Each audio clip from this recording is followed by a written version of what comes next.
Dakaractu mbokku internet yu ñuy seetaan fii ci Sénégal ak fépp ci àdduna bi ñu ngi am mbégte dikkaat ak yéen ci entretien bu yees bi nii tey jii nii nag ñu am te mbégte bu baax a baax di koy def ak kenn ki nga xamante ni kàngamu politique la fii ci biir réew mi kenn dootu ko présenté ti muy wuyu ci turu Mamour Cissé bu PS Jant bi di parti boobu nga xamante ni ràññee ngeen ko bu baax a baax ci réew mi monsieur Cissé ñu ngi am mbégte di la dalal ci numéro yees bu entretien bi nii. mais kontaan ci monsieur Diop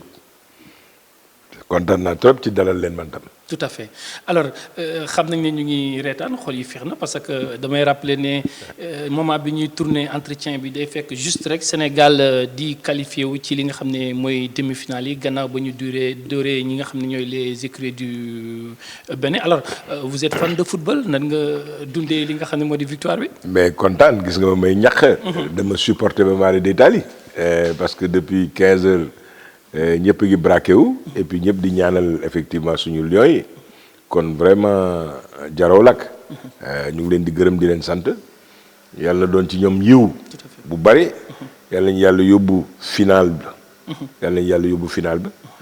ñu bari amoon nañu ñàqateeg tiit waaye yàlla rek ku ko gëm rek tooñuloo tout à fait kon na mu ko waroon a jaale rek jaale na ko kon nag vraiment on est très content et très heureux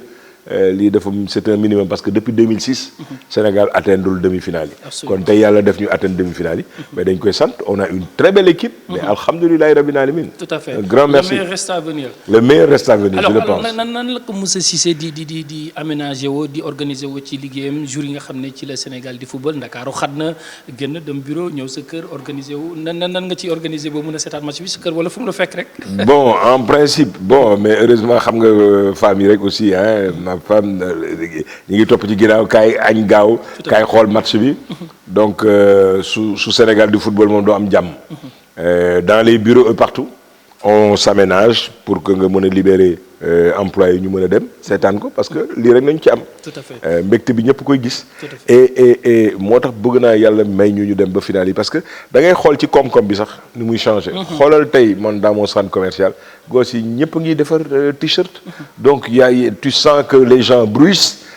activité économique am na dafa am solo kon nag yàlla bu yaakaar bi tas te yàlla yóbbu ñu carrément ba final bi ñu gagné ko pour que fii ak un an gars yi di jënd maillot beeg t-shirt bi pour que koom-koom bi une bonne reprise amaat bu baax quoi. tout à fait alors ñu ngi wax ci football bi moment bi ñuy enregistré émission bi la Sénégal di door Bénin mais également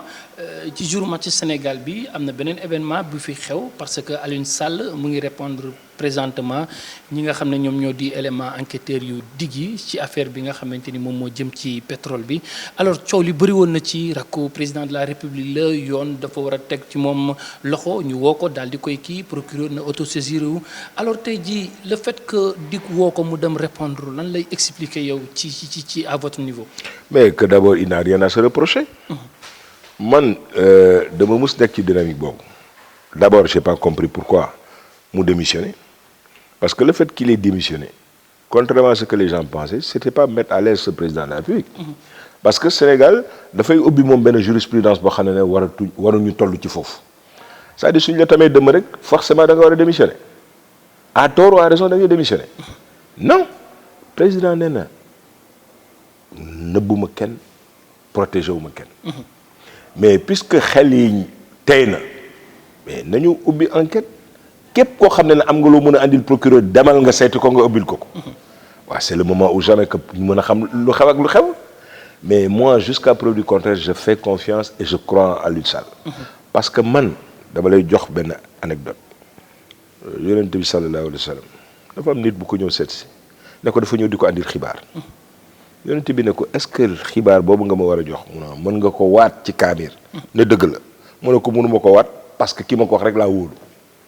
mu ne ko est-ce que soo ma ko waxee dinaa tëb kontaan mu ne ko wóoruma ko mu ne ko est-ce que loolu soo ma ko waxee dina am njëriñ ci man mu ne ko wóoruma sëñ mu ne ko kon pourquoi nga ma koy wax. absolument ñun jullit nañu Coran dafa am solo ci ñun mais Aliou Sall tey mu jël Coran waat ci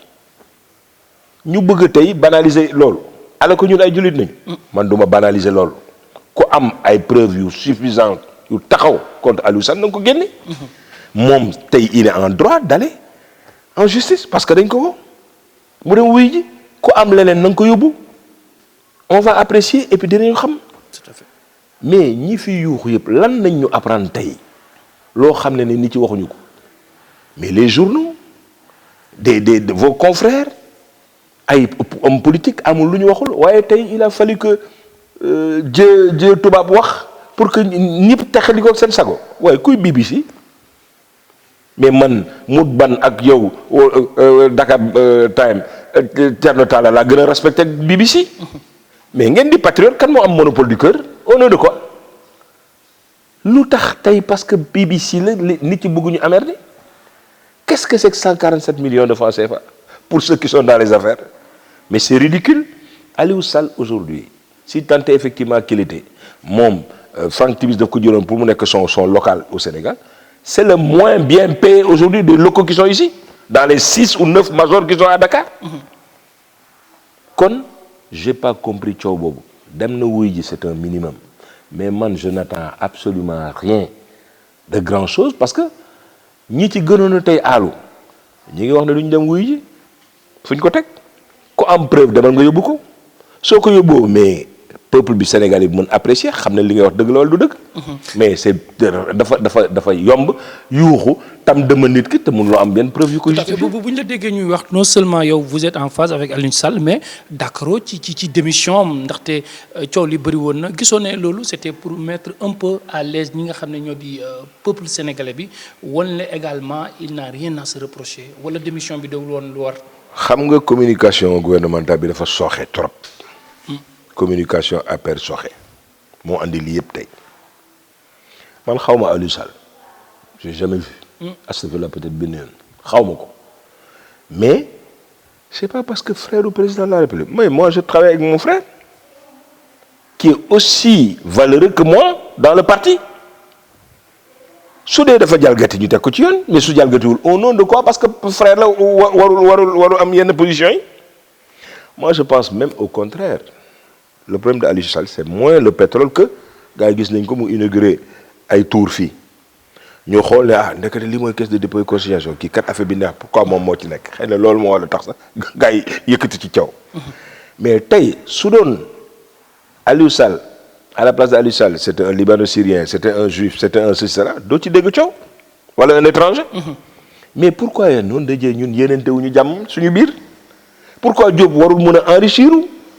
de façon légale nga ñu yéene ko pour que ëllëg yàlla mën la jox leneen mais ñun ñoo am problème kañaan suñu biir mais kon du ñu avancer rafetul man xaw ma Aliou Sall mais je dis sur le principe je suis pas d'accord moo xam nag lu tax. tout à fait. dund politique baaxul Sénégal il est grand temps ñi fi gën a mën a coow en quelques variantes. amuñu métier amuñu liggéey. Absolument. mais au nom de quoi ils doivent avoir le monopole du cœur pour que tey ñu ne tous les vendredis ñu génn ci tali bi ne parce que ñoom ñooy Sénégalais ñun ay lan nañu ay non patriotes nañu. nous qui avons embauché des gens créé des emplois investir hypothèque suñuy kër lu nekk ñu def ko pour suñu réew on nous dit que ñun on ne compte pas 3 pële et 4 tonnes di toog fële di mën saaga alors ñooñu ñooy Sénégal donc ñoom moom monopole du cœur. mais dans les grandes démocraties pour que nga occuper une fonction élective mais il faut nga xam luy l'impôt d'abord mais c'est qu'au Sénégal qu'on voit nit premier emploi am nekk maire la mais xoolal limite objective yi ñu am ci seen maire yi mënuñ ci liggéey dara cabinet ministre maire bi moo am xaalis amul ils ne font pas preuve d'imagination ils fiscalisent surtout xoolal Dakar ni mu salté ils n'en parlent pas parce que politique nañu jël def ko bandoulière jeex na mais il n'est pas question qu'on accepte un deuxième tour alors que Sénégalais ak faluñu Macky Sall pour deuxième tour il est au premier tour mais noonu de jën nañ ko bàyyi mu déroulé. alors bu ñu la déggee ñuy wax prolongement ou présidentiel bi ci lañ nekk nii ba léegi wala. beneen tournure la mbir mi jël. loolu la gars yi bëgg cette certaine opposition am na benn opposition responsable dégg nga ko mu nekk ci mbedd mi xam nañu luy état ils ont le sens de la responsabilité. la malédiction du pétrole warul am mais ñëpp a xamoon ne pétrole am na fi. mais am na ñoo xam ne ça les intéressait pas xam lu tax parce que xamoon nañu que le peuple était pas suffisamment mature pour mën ko gérer xoolal tey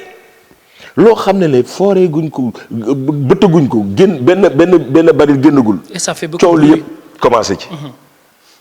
waa kon mais qui en profite les majors qui sont frustrés ku ci nekk tey dëkk bu pétrole am ñu jëm ko déstabiliser mais xoolal barke démb Ghana bi ñu ñuy wutal benn front de libération au Ghana parce que Ghana pétrole feeñ na fa kon du ñu bàyyi Sénégal ci jàmmam ñun ñoo war a am ful ak fayda ni ñu taxawee braqué wu contre le terrorisme noonu nañu war a taxaw pour bañ que ces majors là ñuy manipuler ñu dara ñoru fi ba ñu ko war a wan wala lekk ko fi absolument ay la yéwén il faut que sénégalais xam ne tey seen dërëm kenn mënu ko lekk tout à fait tout à fait l'erreur nag est peut-être humaine mais tey on a hérité d'un code minier boo xam ne 98 la qui avait des limites parce que simplement dañu waroon a inciter nit ci pour ñu ñëw mais dès l'instant que léegi ñëw nañu xam nañ ne am nañu lii am nañu lële sur le gaz on risque d'être le 4e au niveau mondial waaw kan moo koy lekk xoolal bërk démb les assises là sur le local 4 mesures essentielles que Macky Sall a prises waaw plus patriote que lui tu meurs alors on va dire que Macky Sall n'est pas un patriote qui dit ku commencé les filles depuis ci la constitution notre nouvelle constitution opposition bi lu mu waxoon dafa baat campagne ne non man Mamour Cissé ma baat campagne ne oui parce qu'il y avait de nouveaux droits qui étaient conférés aujourd'hui au Sénégalais et entre autres choses c'est la constitution là bi gars yi bañoon voté moo consacré tey que ñun nos ressources naturelles ñoo ko moom ça appartient au peuple et ça n'appartient plus à l'État alors que des pays comme le Tchad des pays comme le Gabon mais il faut que vous sachiez que les ressources appartiennent à l'État ñun fi mu nekk peuple bee ko moom kenn mënu ci jalgati dërëm nañu bàyyi di wax ne Macky Sall sàcc na fi que def sàcc kenn mënu sàcc suñu dërëm tout à fait alors dernière question pour jeexal chapitre pétrole boobu li xaw a jaaxal gars yi di surprise mooy dernière sortie Aliou Sall bi personnellement mu ne il y a des gens de la mouvance présidentielle yoo xam ne ñu jege palais bi yoo xam ne ils en veulent à lui ñoom ñoo nekk di ruuma daal di def yoo xam ne à notre grande surprise kon loolu am na ci parti bi ak ci mouvance bi exactement ah man de bokkuma APR mais su demee ba wax loolu am na lu mu yëg ci moom et yëfi ni mu déroulé sànq à l'entame de mes propos maa ngi lay wax ne la que communication bi soxe na mais man je mënu moon comprendre que état bi nekk sur la défensive ci loo xam ne la man defuma lu tax kon moo war a nekk ci défensive di woo ñaar ñeenti nit yu ñu toog di def conférence qui portait la parole du président de la République mën de façon personnelle jug dem engager sa responsabilité dans une presse pour wax leen pour que 48 heures plus tard mu ne du taxawul cette confusion là a créé beaucoup de doutes ak beaucoup de problèmes heureusement qu'il n'est jamais tard pour bien faire les gens ont rectifié parce que dëgg mooy mën illaa yu mi diin leneen safaan mën na prospérer 2-3 fois mais tout le temps et durablement mënul nekk xoolal ñi doon yeewu suba teel bëgg du ñu andi ay jurisprudence taxriir rek ay yu kenn xamul wala gilet jaune ana gilet jaune même France essoufflé wu na toog léegi ñooñu bëgg ñu woo ci ay gilet jaune pour que tous les vendredis ou tous les samedis mais qui va accepter ça ñun du ñu liggéey ñi nekk Sénégal Dakar du ñu liggéey gars yi xos yi nga xam ne mais il faut que ñu dem Dakar toog ba 11 heures du matin yëngal taabal affaire yónnee seen kër ay kii xaalis pour ñu mën leen defal añ alors on le prive de tout ça parce que y a 3 pelés catholiques qui disent que ñoom ñoo yore le monopole du cœur lu leen neex ñu def ci Sénégal on l'acceptera pas le peuple est suffisamment mûr su waree dégommer kenn day xaar ba élection yi jot mu das paakam fanaanal ko li mu war a def mu def ko. absolument ñu may jàmm si yow yaay chef parti bi nga xam ne moo di PSD jant bi alors gis nañ la nga jege bu baax a baax président de la République rawatina mouvance présidentielle bi alors sa digganteeg président de la République Macky Sall lan moo fondé relation bi ba nga bàyyi lépp tey jii nii ñëw jàppale ko ci politique bi nga xam ne moom lay déroulé. parce que nit da ngay am sens de la responsabilité et puis da ngay am loo gëm wax naa ko j'aurais été mal à l'aise su doon tey 3 personnes pour élection yi passé ñëpp xam nañ ne dem ma ci élection yi moi j'étais malade j'ai soutenu le meilleur candidat pour man et le meilleur candidat c'était Macky Sall pour le Sénégal parce que au-delà de toute considération man Sénégalais la li ma am mu tuuti mu bari fii laa ko amee mënatuma jéggaane à mon âge kon nag bëgg naa lu ma ko sakkanal et puis ma am ay perspectives pour man l'homme d'État qui pouvait me permettre d'avoir ça c'était Macky Sall Quels sont les jalons qui me posaient? Les jalons. Mais parlons-en. Comme Medina Yoro Fula wala Ranérou dans le Ferlo man foore naa fa def naa fa teen ñu ngi may dégg fa ma def teen nit ci jigéen ñi dañ daan jógee 8h30 9h du matin nañ fa doon jógee dem di wuti ndox suñuy dellu si ay tisbaar ak takkusaan nañuy dellu si waat pour wuti ndox tey rien que dans la commune de Ranérou 3 forages nga fa man dem naa fa teen waaye 3 forages nga fa mais foo demee ci Médina Yoro Fula problème mu branchement pour seen portable mënuñu ko woon. suñu feebaree dañuy dem faju ji Gambie monnaie gambienne bi ils se sentent plus gambiens que sénégalais. Mais aujourd'hui les pistes de production sont là-bas on les a considérés désenclavé leen ils se sentent sénégalais à part entière alors que yëguñu woon loolu ñi dem doon wuti parrainage. dugg ci àll bi mais gis nañu ndax waa ji liggéey na wala liggéeyul le PUMA le PUDC est une réalité aujourd'hui sur le plan agricole il y a eu des avancées extraordinaires sur le rendement à l'hectare sur beaucoup de choses qui ont été faites mais autre chose wax naa ko léegi le fait de consacrer aujourd'hui que sur nos ressources la priorité sera au niveau de nos nationaux mais il y aura un comité de suivi sur la totalité de recommandations au niveau local kat moo ko def moom loolu yëpp pour ñu créer les conditions mais nañ ko bàyyi mu liggéey li mu war liggéey su demee keneen ñëw li mu mën mu def ko. mais sur le plan immatériel opposition bi bëri na ci luñ ko ci ngàññi am na yu bëri yoo xamante ni des na séparation pouvoir bi. il y a des lacunes. moi je ne dis pas que Macky Sall est parfait nee naa la perfection n'est pas de ce monde. soo xoolee tey États-Unis xool Turquie xool Allemagne xool Italie fan moo am tey perfection le monde idéal n'existe nulle part. Absolument. kon tanente la et un temps soit peu ñun suñu démocratie bi ñaata at la 59 ans mais Tocqueville bi muy célébrer la démocratie américaine française mais c'était mais combien de siècles la woon mais il y a des limites objectives il faudra corriger. Mais un pays comme le Sénégal où sur 10 Sénégalais les 8 n'ont pas le niveau du CEP l'impact des médias est terrible sur ces populations-là. waaw duñ leen encadrer. gérer leen lu neex waaye mu def ko xoolal barke démb li am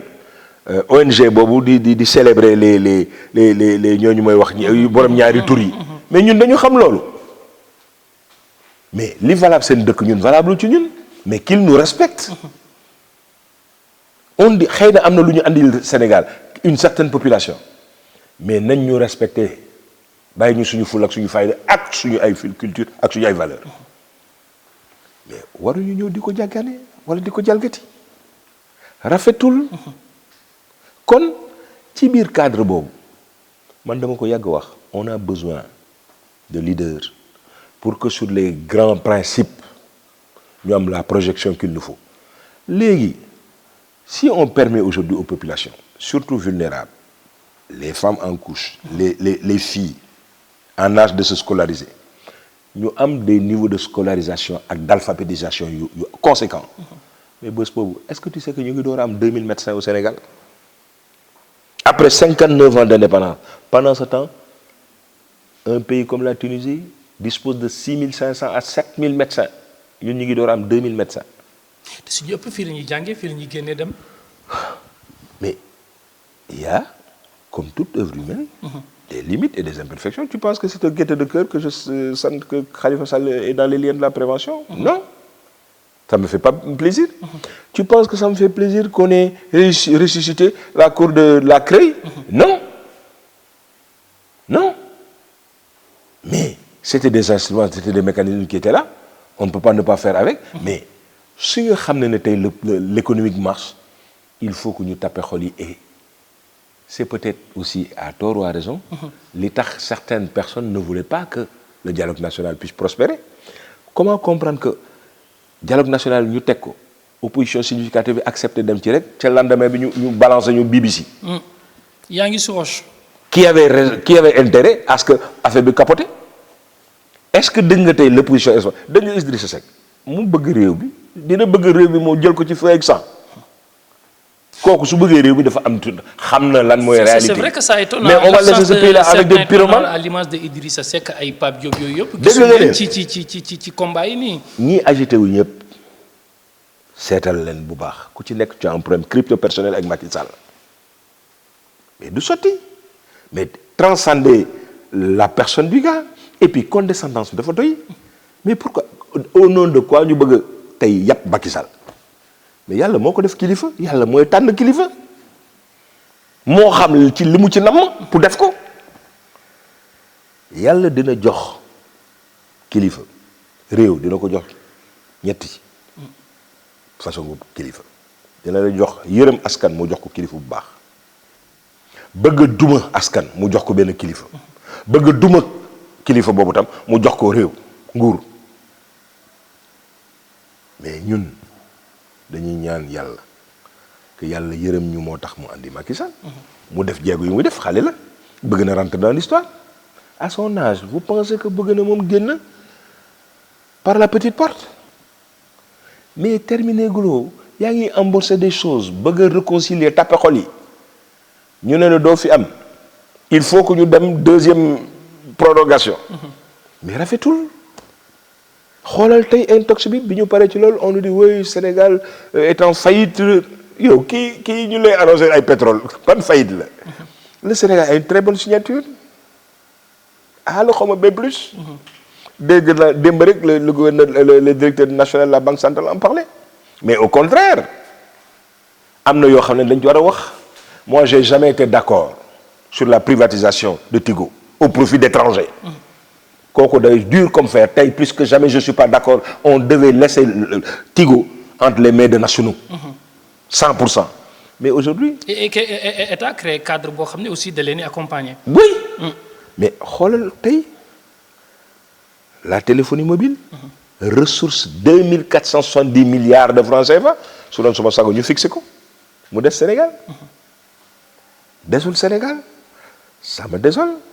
kontaanuma ci les nationaux que ñu am leur place toute leur place dans l'économie du pays oui mais il faut pas qu'on fasse aussi qu'on crée un caste essentiellement loolu képp kuy doomu réew mi yaa xam ne yaa ngi ci club wala nekkoo ci club on doit te permettre d'avoir les mêmes droits ak les mêmes accès et il faut que le président Macky Sall soit vigilant là-dessus. Tout à fait. En parlant de Sénégalais il faut qu'il parle à tous les Sénégalais. Tout à fait. Il faut qu'il aide tous les Sénégalais à pouvoir effectivement créer de la richesse moo xam ki dëkk Fongolimbi moo xam ki dëkk Ngazobil moo xam ki dëkk Ndakaaru ku am projet bu baax dañu war a jàppale te li nga war a am ci gaz beeg ci pétrole bi ñu mën la permettre nga mën ko am. Effectivement. Alors, il ne nous reste que 5 petites minutes, 2 ou 3 questions, ou 2 questions ci parti bi. Alors, PSD jant bi la lañ mën a jàpp ci moom actuellement xam nañ ne yéen a ngi ci mouvance bi mais am nañ ay perspectives ñu ngi projeté wu vers des locales ñu ngi waajal présidentielle bi même bu fekkee sax yéen a ngi ci mouvance bi ba léegi. Alors, lan lañ mën a jàpp ci PSD jant bi présentement parce que aussi parti boo xamante ni la maa ngi koy wax léegi nii ba may xale dama ko doon seetaan ci télé bi di gis seen engagement ak loolu noonu alors fan ngeen toll fan ngeen toll. ben ñi ngi fa ñu nekkoon nañu nekk ba léegi. ci kaw gis nga àdduna dama ko wax sànq personne ne peut faire l'unanimité mais ngal nañu comprendre que ñëpp mënuñu nekk président. li solal tey Sénégal loolu rek la tout le monde veut être place ou calife à la place du calife mënul nekk mais un pays comme la France xoolal le parti socialiste. mais ténor yi fa nekkoon compétence yi fa nekkoon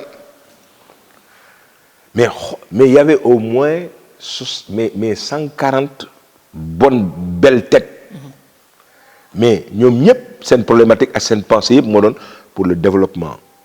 et travailler sur une base programmatique pour permettre à quelqu'un de porter leurs idées. su yàlla tuddoon ne Mamou Cissé la am naa les compétences am naa yërmande bi am naa patriotisme bi mais yàlla mooy joxe wax naa ko sànq à moins que je sois contradictoire mais su ma nee yàllaay joxe nguur moo yëkkati Macky Sall jox ko du Macky Sall ma gën waaye au nom de quoi man ma war a gën Macky Sall ba war ko xeex wala xeeb ko le PSD Dianté est dans une majorité aujourd'hui. Et dès l'instant qu'on est dans cette majorité, ñun suñu nekk ci majorité dañ ciy nekk. fàttalikul récemment quand il s'est agi de partir à l'Assemblée nationale, je suis parti sur la liste du PDS coalition Sopi parce que ci majorité boobu laa bokkoon. mais ci référendum bi PDS voté non man Mamour Cissé ma voté oui Ousmane Ngom démissionné ma war ko remplacer dama ne mais xel ak xol ak xalaat. gisul man may nekk député à l'Assemblée nationale moom mu ma poste boobu dama ko delloo waa PDS. ngor dafa am solo en tout lieu en toute circonstance. maa ngi tey ci benn majorité bu tudd Benno je me réalise ñu ngi def suñu séminaire j'y contribue inch'Allah rabi j'irai avec Benno aux élections locales et s'il y a d'autres élections inch'Allah rabi on sera ensemble parce que nous portons ensemble des projets des idées on se reconnaît tey dans le plan Sénégal émergence surtout davantage que nous avons des ressources et nous avons des patriotes mais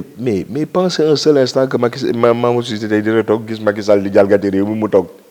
di ak complaisance di wax ne oui Macky Sall gis ne que mi ngi jalgati suñu réew ma ko ci bàyyi mais c'est pas sérieux qu'ils arrêtent et qu'ils sachent qu'ils n'ont pas le monopole du cœur ñun ñëpp nous sommes des patriotes mais Diop au nom de quoi ma war la gën a patriote loolu fu ñu ko teg ñoo bokk réew mi nañu nawlante te xam ne am na yoo xam ne mirage la te du waa bitim réew ñoo defal suñu dëkk bi il y a eu d'autres choses tey ñu ngi ci benn dynamique il est question d'intégrer une monnaie yooyu c'est des problèmes de souveraineté il faut y aller durablement calmement mais il faut qu'on respecte ça su ñu amee ay convergence économique mais il faut qu'on y aille parce que guddeeg bëccëg lépp lu baax lu neex ci réew mi ñu jox ko tubaab bi dafa doy nasaraan si ba ci français bi xool leen li ñu def ci affaire bourse yi léegi la France en matière éducative n'est plus au top soo xoolee classement mondial bi France première université mi ngi nekk peut-être ci 14e yi 15e yi 25e université yi ñu yeewu suba teel léegi bëgg ñu xalab mais il est même question que ñu xool problématique gu le français est-ce que waruñu dem ñun ci bilinguisme ah oui su dee léegi faale wootu ñu faale woo suñu ndey faale woo suñu baay tu deviens condescendant pour ñun pour ñu am bourse problème la mais ñu teg la fi ni yàq bu naqari dem seeti ñeneen ñi kat pour woo anglais yi ñu ñëw. et ça a démarré hein. ah il faut au nom de quoi. man dama ne. personne n'a le monopole du cœur nañu bàyyi di ñu teg ñun lu ñu nekkul. réew mi ñoo ko bokk nañ ko pencoo nañ ci waxtaan liñ ci war a am ñun ñëpp ñu am ko ci. PSD jant bi mi ngi ci majorité bi on va être loyal munoo nekk nag ci biir majorité li ngay def. Quand tu n'es pas d'accord là où tu dois le dire il faut le dire mais soo leen ko waxtaanee fa ngeen ko waxtaanee ba pare discipline dafa war a am de parti mais doo nekk foofu loolu la neex nga wax parce que mais lekkuloo ci il faut nga xëpp ci suuf ñun on a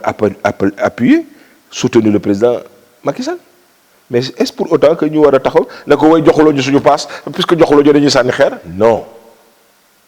à ce niveau de responsabilité yëf yi kenn du ko pàccoo dañ koy pencoo. effectivement dañ ko pencoo. parce que les gens se réalisent ailleurs. ba nga xam ne mais politique bi du seen métier. du ñu ne Macky Sall dafa tas suñu yaakaar tasul yaakaaru kenn Macky Sall yaakaaru Sénégal la mën tas mais mënul tas ba yaakaaru Mamour Cissé. c'est pas possible. yaakaaru Sénégal la mën tas mais mënul tas ba yaakaaru Mamour Cissé. tout à fait tout à fait. quand même su dee Mamour Cissé ba muy jàppale dafa jàppale te yàlla tax te lii waajal teg gis nga ci sa bopp waaw waroo ci gis sa bopp yëpp. waroo personnaliser l'affaire. loolu leer na. soo nekkee ci biir je suis avec toi. ku la laal ma xeex la su ma nekkul ak yow mais su ma génnee non c'est pas honnête. tout à fait. nañu am éthique nañu am morale. absolument alors Mamour Cissé entretien bi dex na mais temps bi xod nañu actuellement xanaa nga wax ñu rek lan mooy sa dernier mot ci li nga xam ne moo di jotaay bi. non mais c'est-à-dire ni ngay introduire affaire moo doy waar parce que sans avoir on a l'impression que tu n'y touches pas mais pour l'essentiel li nga soxla yaa ngi koy def. c'est une vraiment les questions étaient vraiment de bonnes lames de fond. Tu m'as permis vraiment de m'exprimer sur beaucoup de choses. qui me tenait à cœur, mais parce que effectivement ñoo ko bokk. réew mi ñoo ko bokk nañu ñaanal équipe nationale mu jàll. ñu xam aussi ne que ki ñu fi teg. jigéen di wuñu waay nañu liggéey. li mu war a def comme ses prédécesseurs li ñu def mu teg ko keneen ñëw teg ko ci jàmm. ñu nekk benn pour mën a relever les défis qu'il nous faut mooy d'abord la sécurité. Il n'y a pas de développement sans sécurité. Absolument. Xoolal ce qui se passe aujourd'hui au niveau de notre espace économique UEMOA. Burkina Faso xeex rek nga fa. Niger xeex nga fa. mais fan la amul tey. waaw ci biir loolu yëpp ñun waruñu vigilant nekk benn suñu frontières yi ñu cerner ko bu baax benn terroriste du fi yegg si benn extrémiste du fi yegg si. et les gens là ay ñoom Salif Sadio mais ñu wax leen li ngeen di wax xool barka démb le ministre de l'intérieur ni mu def. mais loolu nañu xaar ci moom. moto yi goose di yéeg duñu am plaque mais di terroriser réew mi mais il faut que Aly Ngouille Ndiaye taxaw ci li mu ci war a taxawee mu dañ. Sénégal ñoo ko bokk nañu sécuriser suñuy doom suñuy jabar na policiers yi wàcc ci tali bi en nombre suffisant pour que discipline et force puissent rester à la loi. Absolument, force restera à la loi moom mooy dernier mot bi nga xamante ni moom moo tukkee ci ki nga xamante ni moom moo di Mamour Cissé di chef de parti bi nga xam ne moom moo di PSD jant bi présentement mu nekk ci mouvance bi di liggéey ak ki nga xamante ni moom mooy le président de la République Macky Sall. Alors on a évoqué beaucoup de sujets relatifs au pétrole, l'avenir du parti, son compagnonnage avec le président de la République Macky Sall, non sans occulter la Coupe d'Afrique des Nations avec l'éclatante victoire, il faut le dire, des Lions, un bon supporter joxe na ci analyse également voilà. Alors remercier leen bu baax a baax jox leen dig daje ak ci fan yi ñëw ak beneen invité si numéro bu yees bu entretien gërëm également ñi nga xam ne ñoom laa àndaloon di Bamba Diagne ak Bamba Nia ak ki nga xam ne moom moo di Demba Diagne gërëm internet yi ñu doon seetaan un peu partout dans le monde jox leen dig daje fan yi ñëw d'ici là comme ni ma koy waxee l'information continue sur la référence Dakaractu.